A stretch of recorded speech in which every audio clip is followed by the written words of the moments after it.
In 1960, when the American Western was beginning to question its own mythology, a film arrived that felt both familiar and quietly revolutionary. The Magnificent Seven did not present the West as a place of simple heroism, but as a fading frontier where ideals were already under strain. It was a story about gunmen for hire, men without roots, drifting through a world that no longer fully needed them. That sense of displacement, subtle yet persistent, is one of the film's most enduring qualities. The origin of the story itself carries an irony that was not lost on filmmakers of the time. Beneath the wide hats and dusty villages lies the narrative structure of Akira Kurosawa's Seven Samurai, a Japanese film deeply rooted in post-war reflection and moral exhaustion. Transposing that story to the Mexican borderlands was more than a change of setting. It was an acknowledgement that the Western, like the samurai film, was confronting the end of an era. The gunfighter, much like the samurai, had become a figure out of time. From its opening moments, the film establishes a tone of restraint rather than spectacle.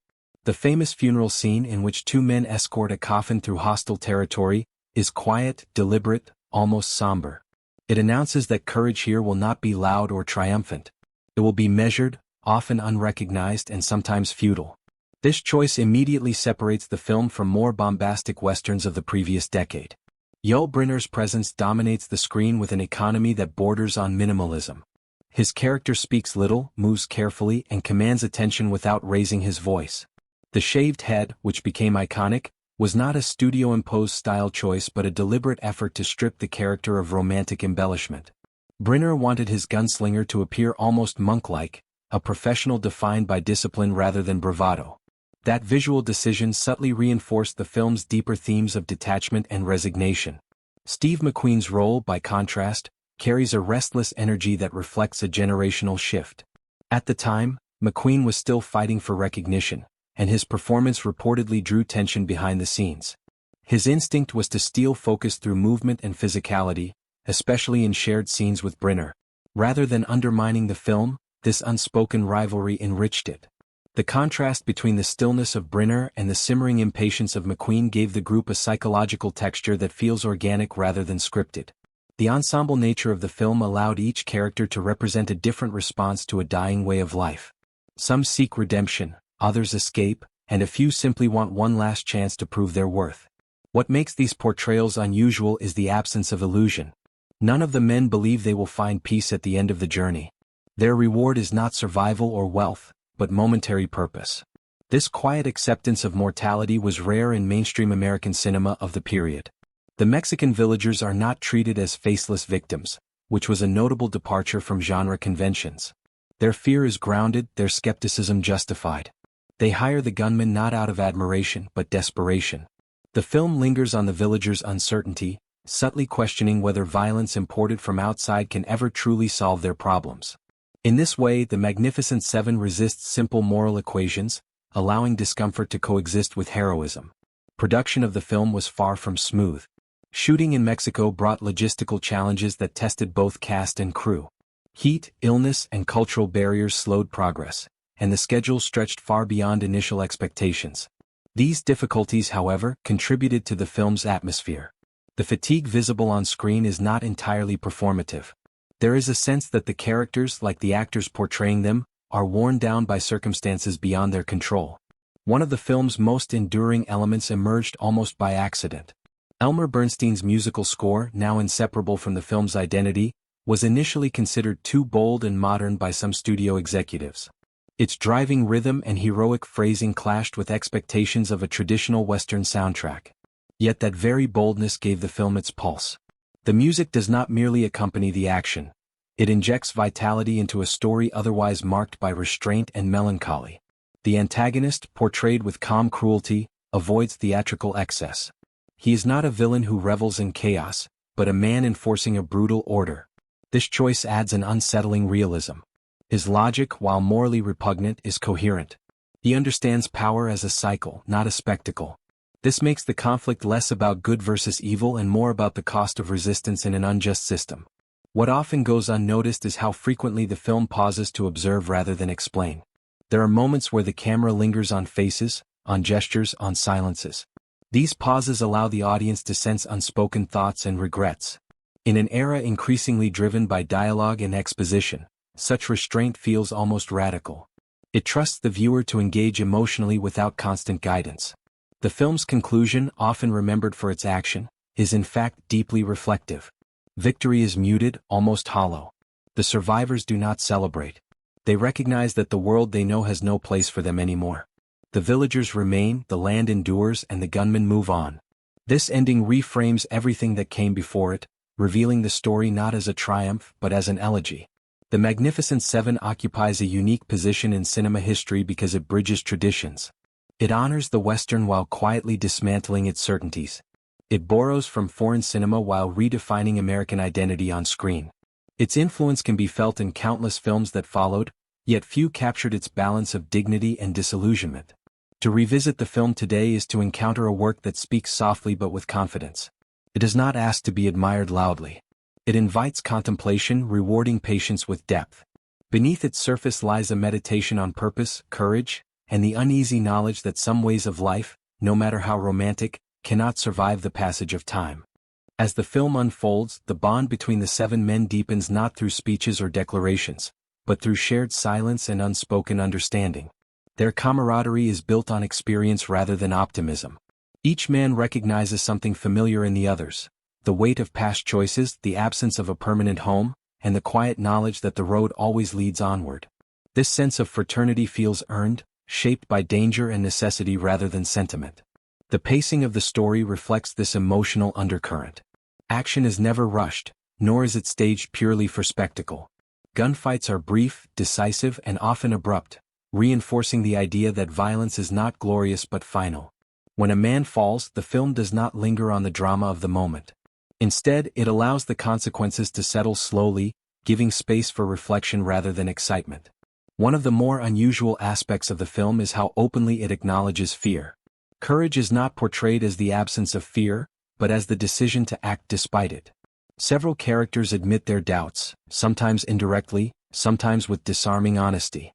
This vulnerability was uncommon in Western heroes of earlier decades, who were typically defined by unwavering confidence. Here, uncertainty becomes part of their humanity. The village itself evolves as a character within the narrative.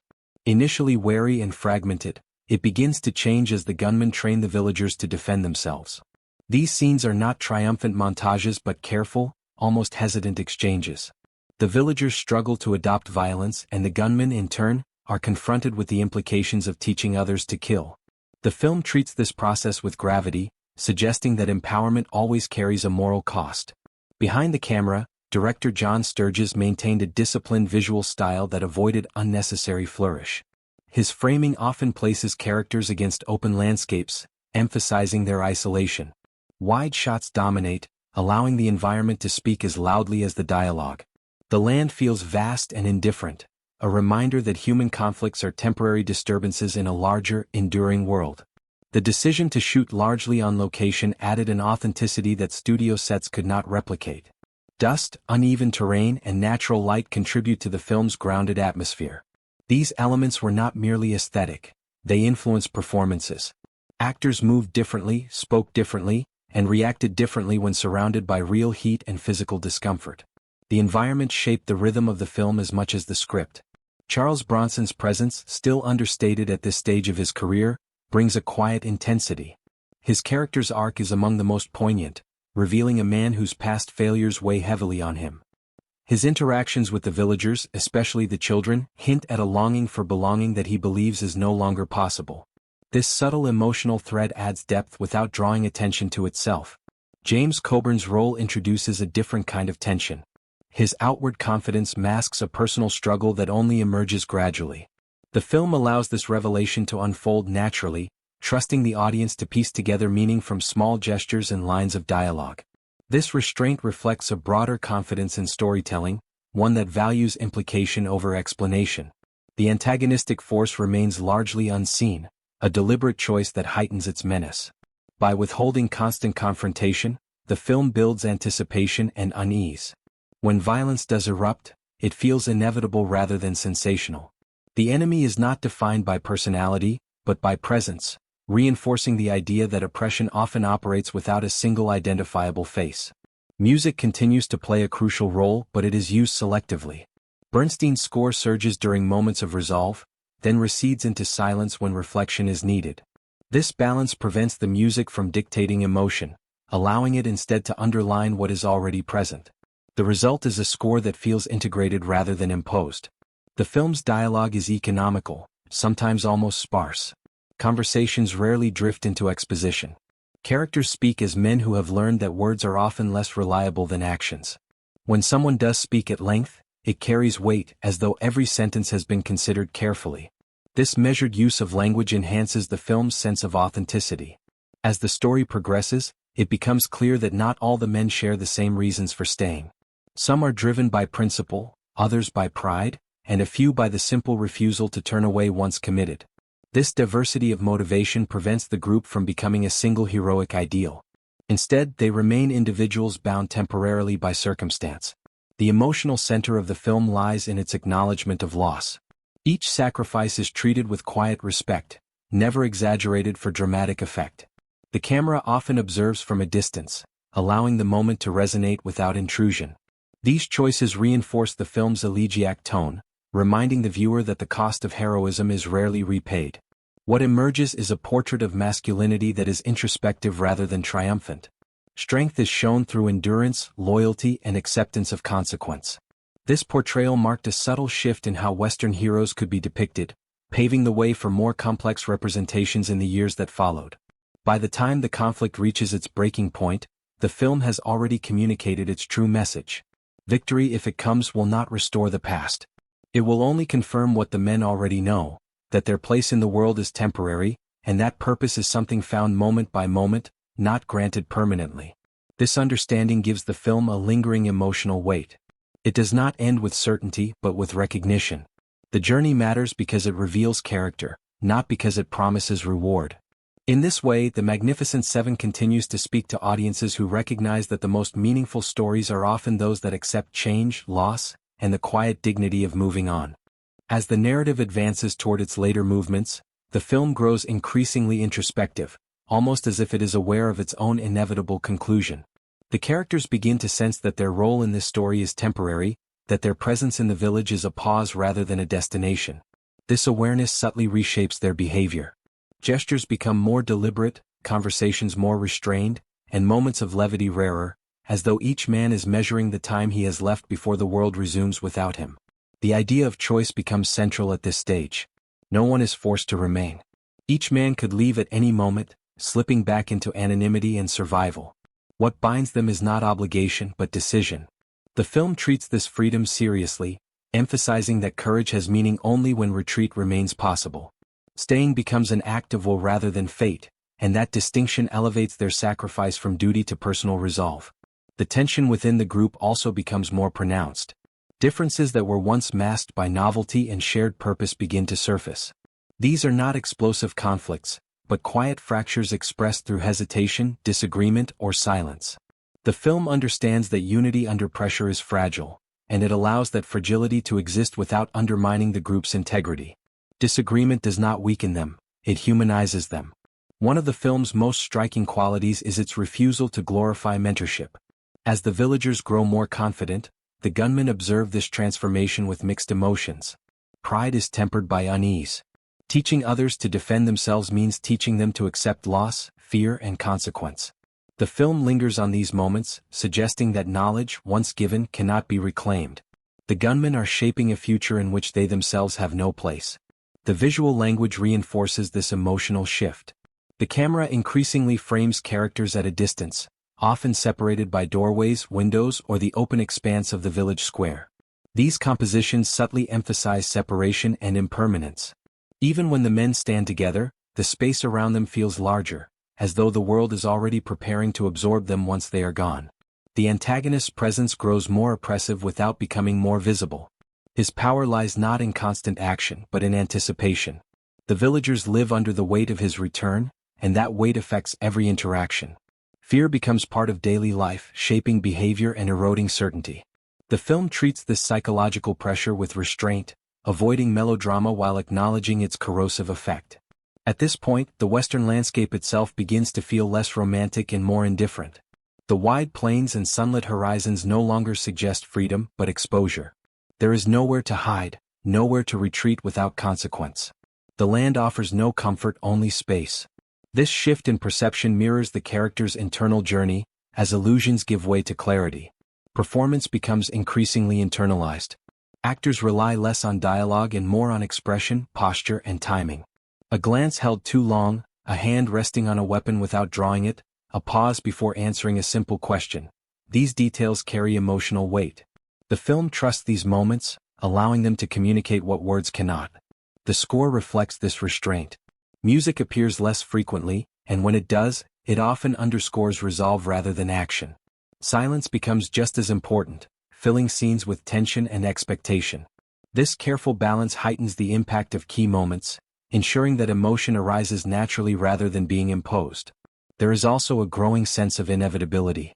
The men understand that outcomes cannot be fully controlled, only faced. This acceptance does not lead to despair, but to clarity. Their choices become simpler, stripped of illusion. What matters is not survival at any cost, but fidelity to one's own code, however imperfect it may be. The film's treatment of death during this phase is notably understated. Loss is acknowledged but never exploited.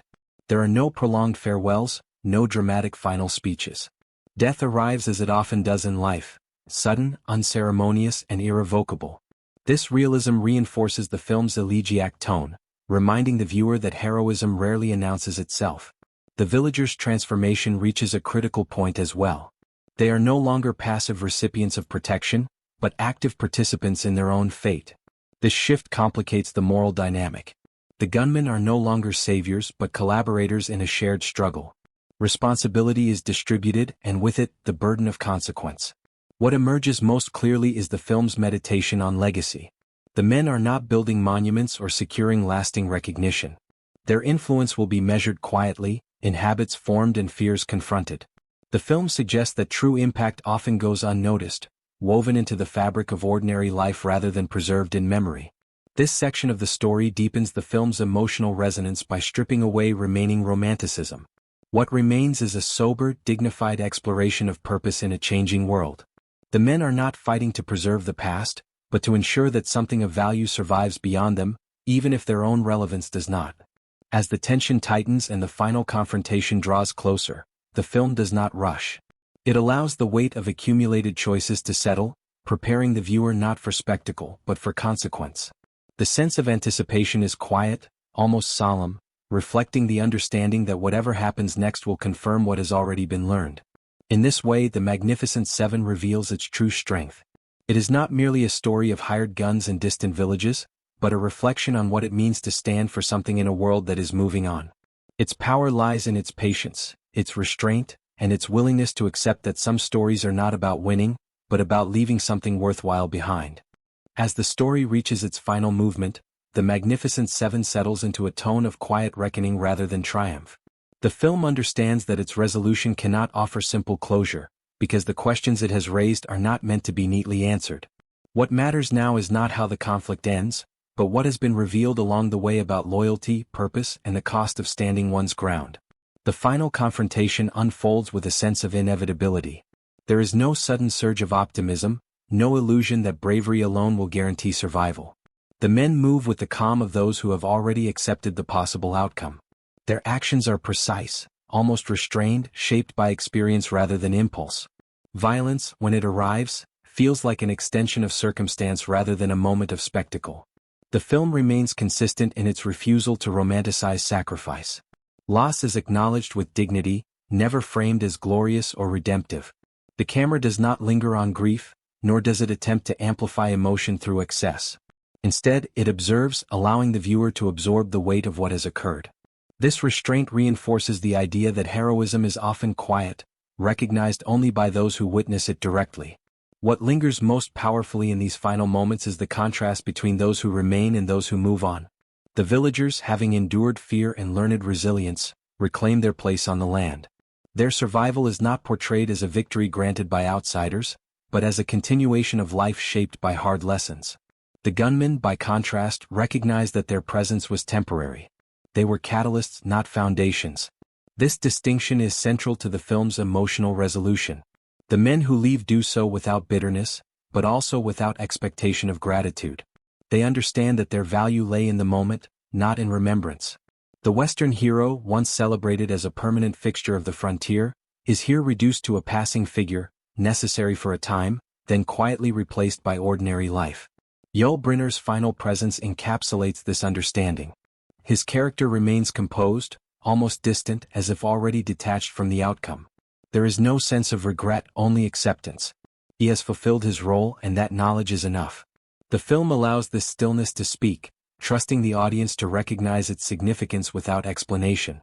Steve McQueen's character, too, reveals a subtle transformation.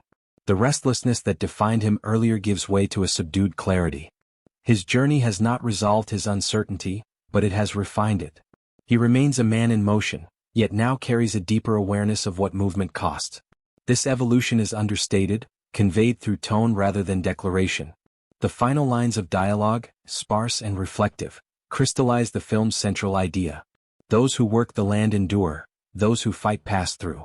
It is a statement both simple and profound, reframing the entire narrative. The film does not diminish the courage of the gunman, but it places it in context, suggesting that lasting change belongs to those who stay, not those who arrive armed and depart unchanged. Elmer Bernstein's score returns with a measured sense of resolve, no longer triumphant but reflective. The familiar theme now carries a different weight, colored by everything that has transpired. Music and image align to create a sense of completion that feels honest rather than celebratory. The melody does not elevate the ending, it gently settles it. In retrospect, the film's true achievement lies in how it redefined the Western without announcing its intentions. It did not reject the genre's traditions but examined them with maturity. By presenting heroes who are aware of their own obsolescence, it acknowledged a cultural shift already underway. The frontier was no longer a place of endless possibility, but a landscape shaped by limits and consequences. The influence of the Magnificent Seven extended far beyond its immediate success. Its themes echoed through later westerns and into other genres, inspiring stories that favored moral complexity over clear victories. The idea that courage could coexist with doubt, and that purpose could be temporary, resonated with filmmakers seeking more nuanced forms of storytelling. Over time, the film's reputation has grown not because it offers spectacle, but because it offers reflection. Its action sequences are memorable, yet they are not what linger most strongly. What endures is the atmosphere of quiet resolve, the sense that these characters understand something essential about the world they inhabit. Revisiting the film today invites a different kind of appreciation. For a mature audience, its pacing feels deliberate rather than slow, its silence is meaningful rather than empty. It rewards attention, offering depth to those willing to engage with its subtleties. In an era saturated with constant stimulation, its restraint feels almost radical. The film's legacy also rests in its emotional honesty. It does not promise that doing the right thing will lead to comfort or recognition. It suggests instead that integrity has value regardless of outcome. This perspective, delivered without cynicism or sentimentality, gives the story a timeless quality. In the end, The Magnificent Seven stands as a meditation on transition. It captures a moment when the myths of the past were giving way to more complex truths. Its characters walk away not defeated, but aware. They leave behind a village that will endure and a story that continues to speak quietly, confidently, across generations. To watch the film now is to encounter a work that understands the power of understatement. It reminds the viewer that some stories do not need to be louder to be lasting. They need only to be honest, measured, and deeply human. In that honesty lies the enduring magic of The Magnificent Seven.